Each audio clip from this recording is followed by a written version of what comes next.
Yo, it's your boy DPZ. Yeah, and I'm basically just saying that I am gonna be in Orlando next week, and I'm gonna be at NXT, and I'm gonna be at the Performance Center. So you're gonna have John Cena, Asuka, Paul Heyman, Cody Rhodes, and Dupree. This guy.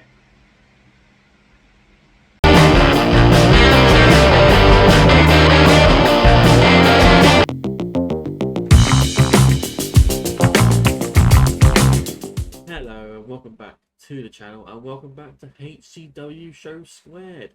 The show will take the usual formula of the HCW show and multiply it to the power of, you guessed it, 2.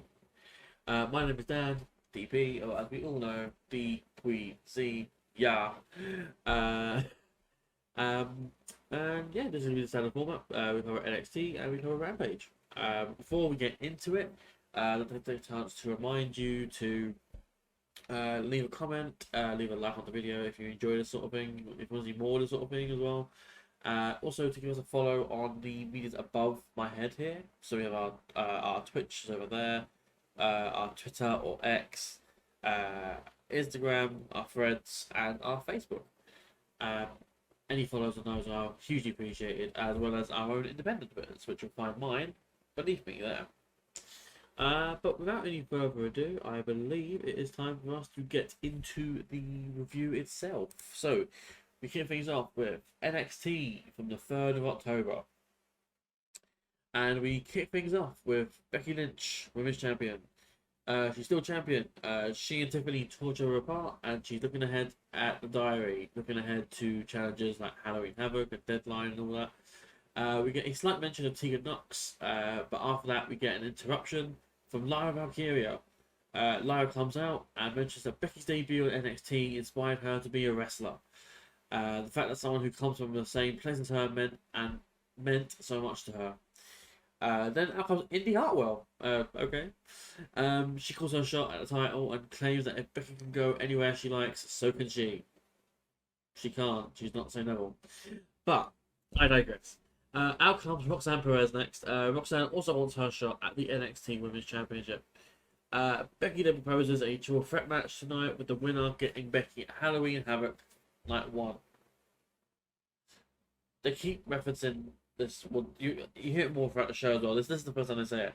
But they say Night 1 Halloween Havoc. And I'm hoping they're not going to do a 2-night thing for this, because 2-night shows they're horrible, honestly. They're so bad. Not needed. Anyway, we go backstage, or backstage, sorry, parking lot. Trick Williams and Dominic Mysterio are arriving. That's the show I had. It's quite surprising, actually, how much the parking lot is used now, and just nothing happens.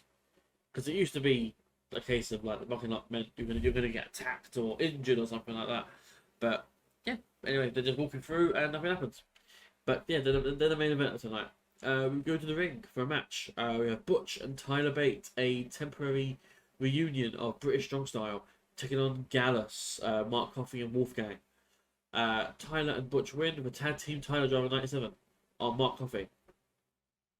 Post match though, Joe Coffey jumps both of them, and that prompts Rich Holland to appear and make the save.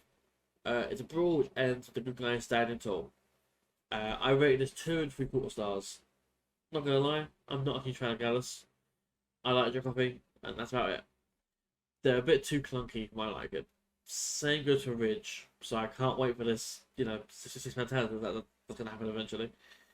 Anyway, we are still in the ring, but this time with Ilya Dragunov. Ilya welcomes the names Mad Dragon, Umber Sigma, and Nazar, but he especially welcomes being called NXT champion. He says Carmelo pushed him to his limits, but even in pain, he stands because he promised to fulfill his destiny. Long live the Tsar. This then prompts Trick Williams to come out. Chance of whoop that Trick bring out, and Trick thanks Ilya for showing him how to get to the next level. This new version of Trick that everyone loves is because of Ilya, and Ilya says that he's proud of Trick, and then he slap hands, which aggravates Carmelo, and Carmelo comes out. Carmelo is jealous that Trick is showing Ilya respect instead of him. He's been the one always in Trick's corner, always the one supporting Trick. He mentions that they came up together, but winning a title and defending a title are two entirely different things. Ilya doesn't care for this, this petty drama between the pair of them, so he leaves and tells Melo that he can find Ilya when he's done with whatever this is with Trick. Carmelo warns Trick to be wary of Dominic. So on cue, here's Dominic. Dom agrees with Carmelo's statement about belt defending and warns that it'll be dangerous because it's Dom who's hunting Trick down. Trick then questions if Dom can think of anything without Mammy. Carmelo promises to be in Trick's corner, but Trick then declines that offer, saying that he won a title by himself.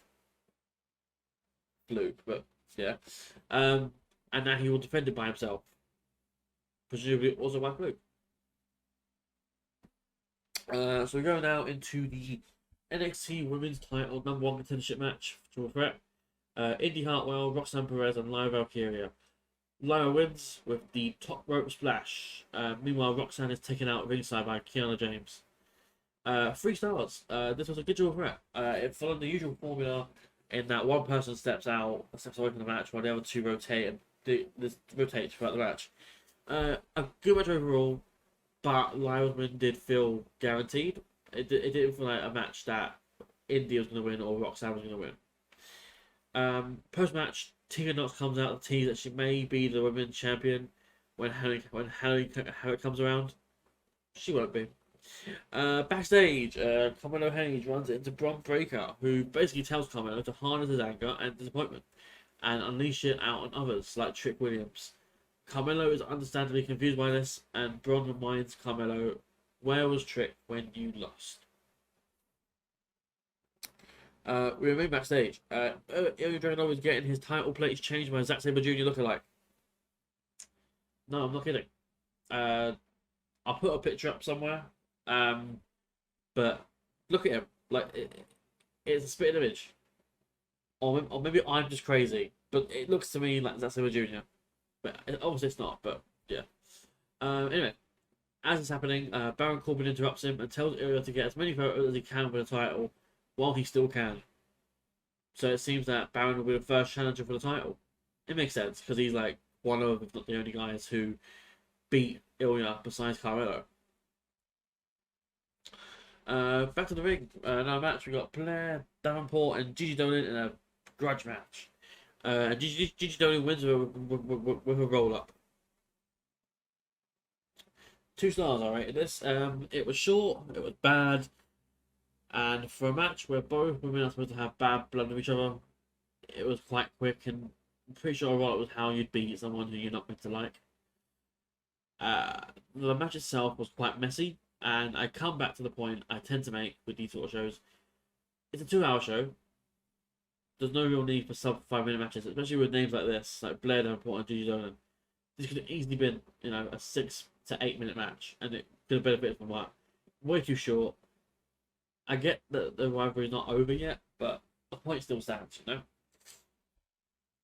got an interview with Kiana James. Kiana's on the phone when she's interviewed, but eventually gets off the phone to reveal that she's not going to let Roxanne Perez get another shot at another title.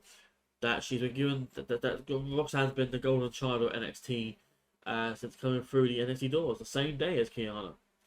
Kiana made some good points here, and whilst I'm not excited for the actual match coming up, the reasons and the story are solid behind Kiana's intentions. Kiana then reveals that next week Roxanne will be going one-on-one with the Empress of Tomorrow, Asuka. Asuka's going to be on NXT next week. Really cool. We then get the first round match of the NXT Women's Breakout Tournament between Kalani Jordan and Izzy Dame. Kalani Jordan wins with the split-legged moonsault. 2 3/4 stars I rated this. I don't know if this was Izzy's first match ever, but this was not good. It wasn't a smooth match at all.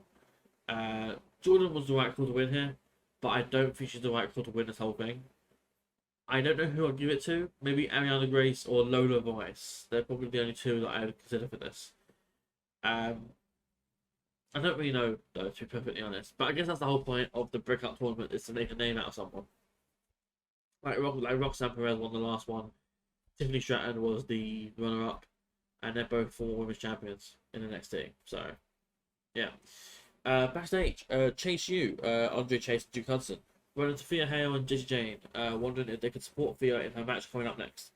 Thea advises against it, but Jessie thinks it could be a good idea, and then Thea changes her mind on this. So this will either lead to JC corrupting Chase U or JC joining Chase U. Either way, could be a fun development. We get a vignette now. A vignette airs of a mystery person watching TV. They're watching the WCW, and then it switches to various second generation wrestlers like Randy Orton and Rey Mysterio. There's a slight reflection. I did say not really enough to justify as to who this might be, but you can see the shirt being worn, and it's like a tiger print shirt.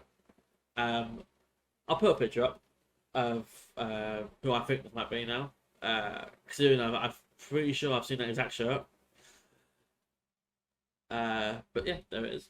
I believe it's Brian Pillman Jr. I don't know. We'll see. Anyway, back to the ring. It's Jessie Jane and Thea Hale taking on Elektra Lopez and Lola Vice. JC and Thea win following a Kimura submission on Elektra. 3 stars. Decent little time match. Everyone got some stuff in, but the main focus was the development of Hale and Jane. Chase U were there and played no real role in the ending of the match. We go to the parking lot. Carmelo Hayes says that he just got off the phone with someone who told him that it's important to get back off the ground after losing the title, and that person is John Cena. And Cena will be at NXT next week, and he'll be in Carmelo's corner. Okay, cool, I guess.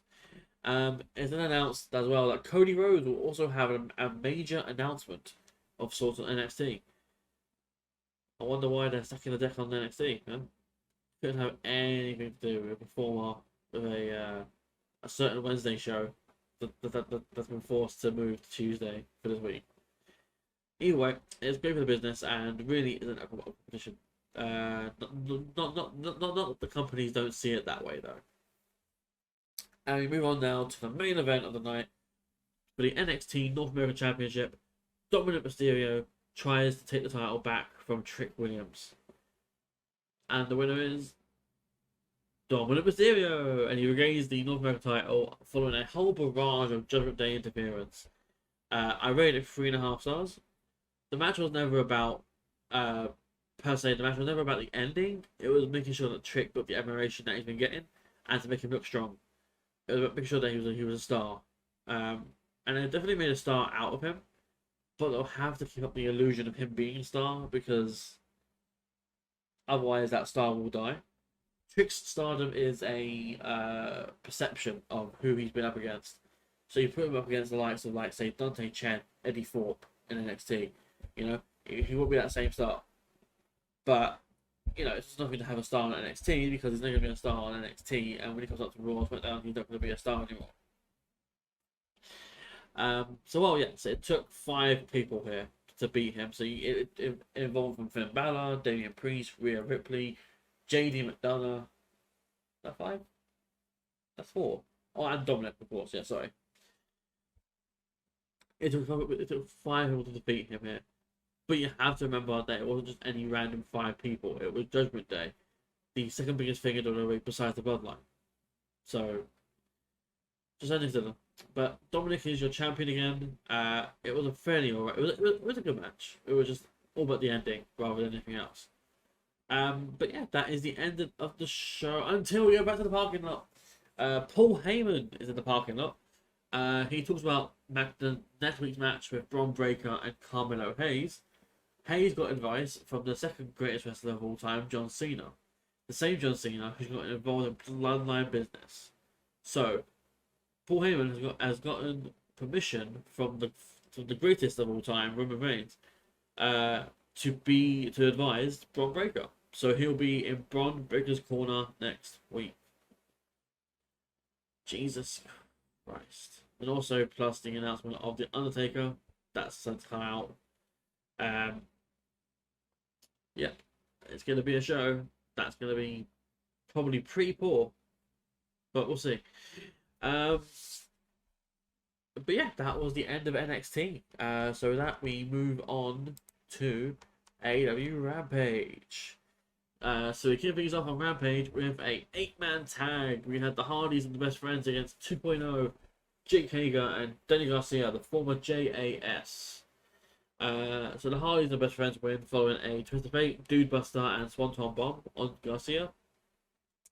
I rated this 2.25 star. It was meh. It was really meh. I would admit the match went quickly for me, so I was somewhat enjoying it, I guess. But it's like they don't really know what they're doing, guys, which is a bit of a shame because the Jericho Appreciation Society don't seem to have anything going for them, which is sort of the premise that they were promised. They're basically just a society now with nobody to appreciate, which is kind of ironic when you think about it. But yeah, this was a kind of meh match and nothing really going for it, and for anyone involved in it really. We then had an interview with Eddie Kingston. Eddie's happy to be a double champion to defend both titles, but in comes Sonjay Dutt, Jeff Jarrett, Karen Jarrett, and Satnam Singh. Jay Lethal isn't here because he feels insulted. Sonjay disputes if Eddie is in fact a fighting champion. Eddie then says he has no problem defending against Jay Lethal, but Jay's got to prove himself first. As he leaves, in comes Dr. Hathaway, who has a proposition for Sonjay, and that he seems like what he is. We get a vignette airing, which is like a parody of Halloween 3's Silver Shamrock thing. Danhausen is coming back soon, and he's basically singing like a little song like Very Nice Early Evil, which is a nice touch to have like the Halloween 3-esque thing. So I assume he'll be back around Halloween time. It makes the most sense. Anyway, we have back to the ring. We have Claudio Castagnoli and Wheeler Yuta taking on Levi Shapiro and Wise Guy Ruiz. BTC win after a fastball special. Basically, Claudio launches Wheeler onto the guy on the floor. That's it. 1 star. I rated this. Not really sure what else to mention. It was a squash match. Should have ended sooner. It was like 3 minutes, which is probably 2 minutes longer than it should have been. Anyway, we're in an interview now with the former Jericho Appreciation Society. They're not happy with Garcia for not being focused on the match. Garcia tries to defend himself, but ultimately Angela Parker keeps them together with talks of family. He channels his inner Vin Diesel, and they agree to take Anna Jay to the hospital as a family. Sorry, pardon. Then we get a fatal 4-way match for the Ring of Honor World Title #1 contendership. Penta El Zero, Lindsay Dorado, Johnny TV, and Commander. Yes, that is Lindsay Dorado, former WWE wrestler, making his debut on AEW. But yes, the match itself, Commander wins with a 450 splash on Dorado. I rated this 3 stars. Nothing particularly stands out about the match, but what do you expect when you have 4 high-flying predators in this sort of match? Either way, Commander wins and goes on to be Eddie Kingston's next victim. I think it's a good idea because I thought Penta was like the surefire winner. But no, seeing Commander win was quite refreshing. Ortiz is backstage. Ortiz is complaining that Santana isn't facing him like a man and is talking behind his back. He talks about Santana's knee being in a bad state and that he's more than willing to take the other one out. But yeah, it's time for the main event. We have Nyla Rose and Marina Shafir taking on Chris Statlander and Hikaru Shida. Team Statlander win after Shida hits a nightcap, which is Saraya's finisher, on Marina for the 3. I rated this 2.5 stars. This was the main event. Really? Saraya didn't even make an appearance at the end, so the ending fell quite flat to me. Hikaru wins, and this builds her up towards her title match on Title Tuesday with Saraya.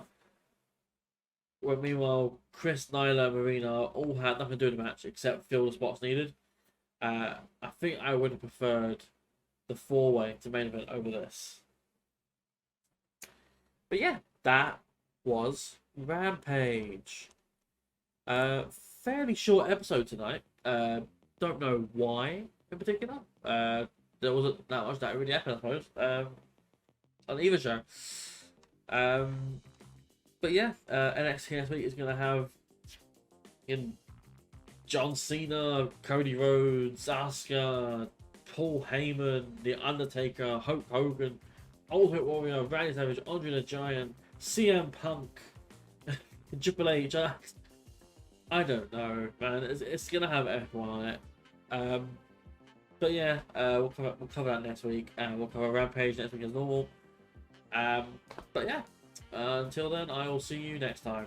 And this has been Dan, DP, or as we all say, DPZ. Yeah. And that's me signing off. I will see you in the next one.